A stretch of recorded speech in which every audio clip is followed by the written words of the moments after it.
조합제TV 시청자 여러분 안녕하십니까. 2020년 4월 19일 4.19 60주년이 되는 날입니다.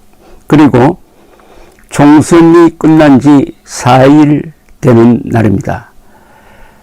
아직도 사전투표 조작설을 주장하는 사람들이 있어가지고 특히 일부 유튜브 쪽에서 이런 설을 지금 퍼뜨리고 있는데, 정작 당사자인 피해자여야 할 이 미래통합당은 침묵하고 있고, 이준석 최고위원은 내가 바로 본투표에서는, 당일날 있었던 본투표에서는 이기고 있다가 사전투표가 개표되면서 진 사람인데 사전투표 조작이 없었다.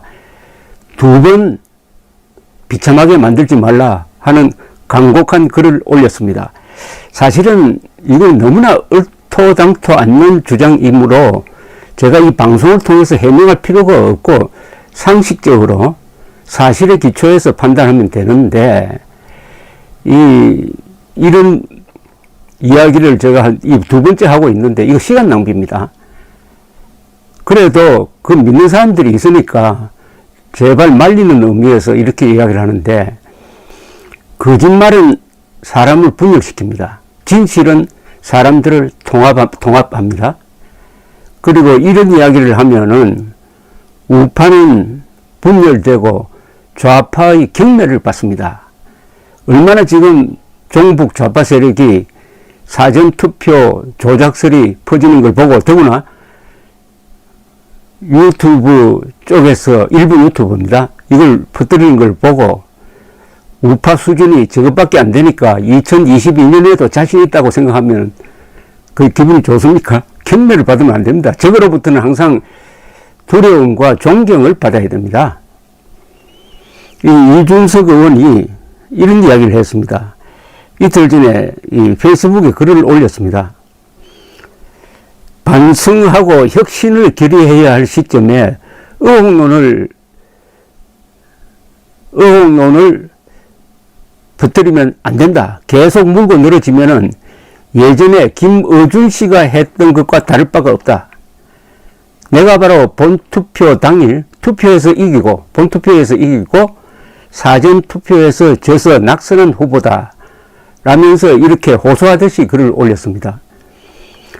후보는 일반인이 보는 개표 방송보다 더 정확하게 개표 상황을 챙기고 자료를 수집하고, 혹시라도 미분류된 표나 잘못 분류된 표가 없는지 개표 참관인을 통해 살핀다. 숫자를 회귀 분석 수준으로 끼워 맞춰가지고 이건 통계적으로 봤더니 조작이요 라는 이야기를 하는 것은 동네별로 수십 명의 개표 참관인과 선관위 전체가 결탁했다고 보지 않는 한 말이 안 된다. 이렇게 이야기를 하고 있습니다. 만약 개표 사전 조작이 있었으면 이준석 씨가 제일 먼저 문제를 제기해야 될 것 아닙니까? 이 최고위원은 서울 노원병 지역구에 세 번째 출마했습니다. 득표율은 44.3%, 53.1%를 얻은 김성환 더불어민주당 후보에게 졌습니다. 그런데 이런 조작설이 나오게 된 배경은 이런 심정적으로는 이해가 갑니다. 방송 3사 출구조사에서 경합선거구로 꼽은 곳 중에서 통합당 후보가 근소하게 앞선 11곳에서 모두 민주당 후보에 졌습니다. 그것도 사전투표함이 이제 개표로 들어가면서 진 경우죠. 그러니까 의심을 하게 된 그 심리적 배경은 이해는 합니다만은 사실은 아니죠.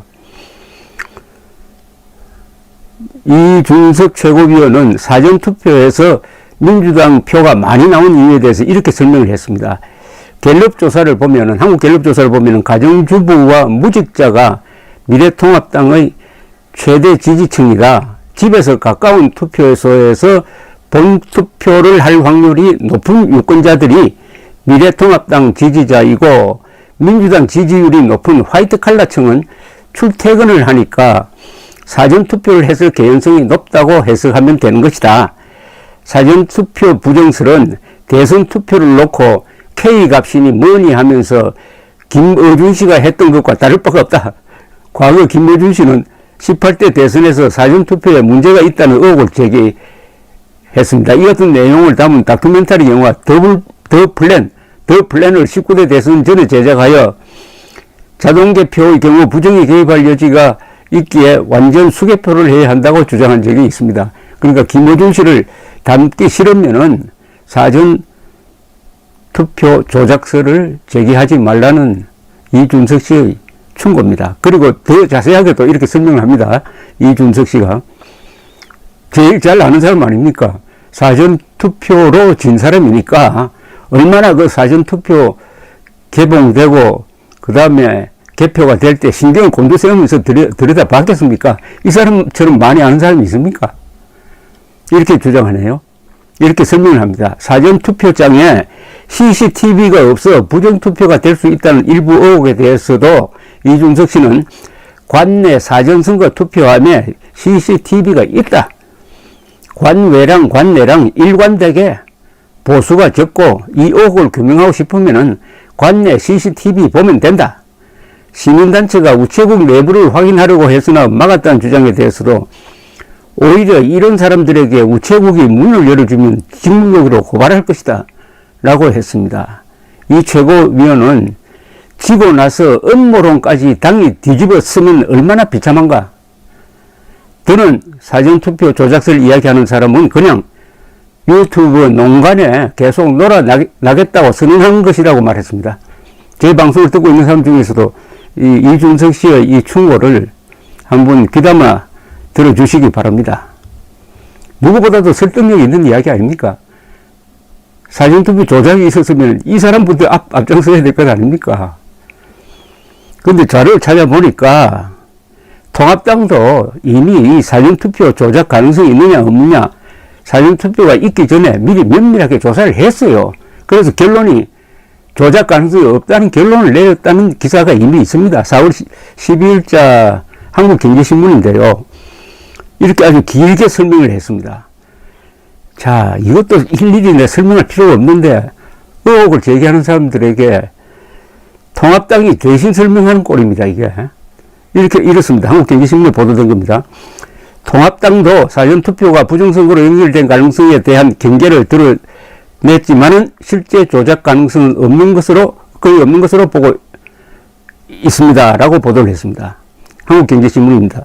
이진복 통합당 선거대책본부장은 지난 9일 유튜브 방송 사전투표의 오해와 진실에서 사전투표와 관련해서 시민사회단체들이 부정선거를 우려해서 황교안 대표도 신중하게 검토하라고 지시했다면서 선관위랑 많은 토론도 해서 우려가 될 만한 부분이 전혀 없는 것은 아니다라는 결론을 내렸다며 그러나 부정선거 감시팀을 가동해서 사전투표에 어떤 문제점이 없는지 랜덤으로 검사를 했는데 여러분이 우려할 만한 정도는 아닌 것 같다.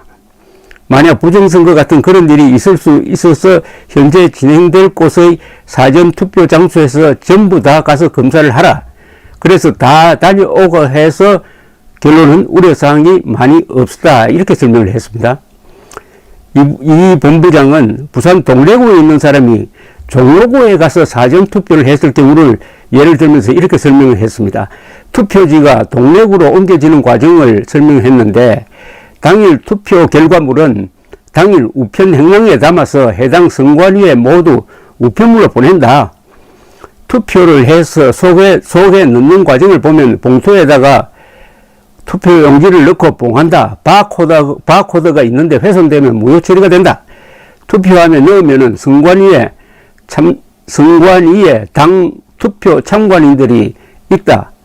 그것을 숫자를 다 파악을 해서 수작으로 나눠서 종로구에 있는 사람이 찍은 것은 종로구 투표장으로 보내고 나머지는 우편 배달부를 통해서 해당 지역의 선거관리위원회로 보낸다. 이렇게 또 자세히 설명했습니다. 이진복 씨가.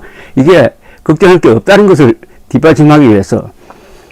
혹자는 우체국으로 우편 배달부가 가는 과정에서 바꿔치기를 한다고 생각하는 분들이 있겠지만, 자유당 때처럼 부정투표를 하는 이상한 그런 일은 없겠다. 우편 배달부들이 얼마나 고생을 하느냐. 박봉에도 자긍심을 갖고 일을 한다. 우편 배달부까지 의심할 것은 아니다. 그런 분들에게 신뢰를 갖고 있어서 과정을 걱정 안 해도 된다. 이렇게 간곡하게 이야기했습니다. 아니, 우편 배달부가 할 짓이 없어가지고 목숨 걸고 바꿔치기 하겠습니까? 그래도 전국적으로 이게 되려면은 얼마나 많은 사람들이 협조를 해야 됩니까? 통합당 이진복 씨는 또 이렇게 이야기합니다. 시민사회단체들이 그걸 해당 선관위에 보냈는데 관리를 잘못하고 있다. 바꿔치기를 할 수 있다고 해서 점검을 해봤다. 사전투표 내용물이 오게 되면 밀폐된 공간에 넣는다. 투표함에다 놓고 열선으로 사람이 접근하면 울리게 돼 있고 CCTV도 설치되어 있다. 홈페이지에 들어가면 24시간 공개하도록 되어 있다. 투표용지 바꾸는 것은 있을 수 없다. 라고 결론을 내렸다고 했습니다. 통합당의 선거 담당자, 또 선거를 직접 치러가지고 사전투표로 진 사람의 이 이야기, 이 이상 제가 설명할 필요가 있겠습니까? 이 이상 설명할 필요가 있겠습니까?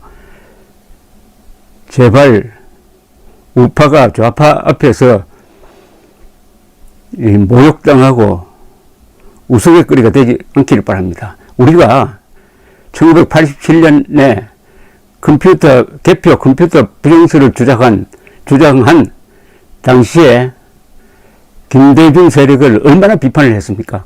컴퓨터의 작동 원리도 모른다고.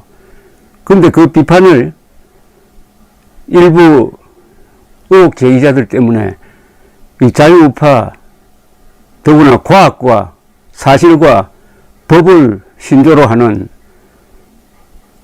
우파 전체가 욕을 먹으면 되겠습니까?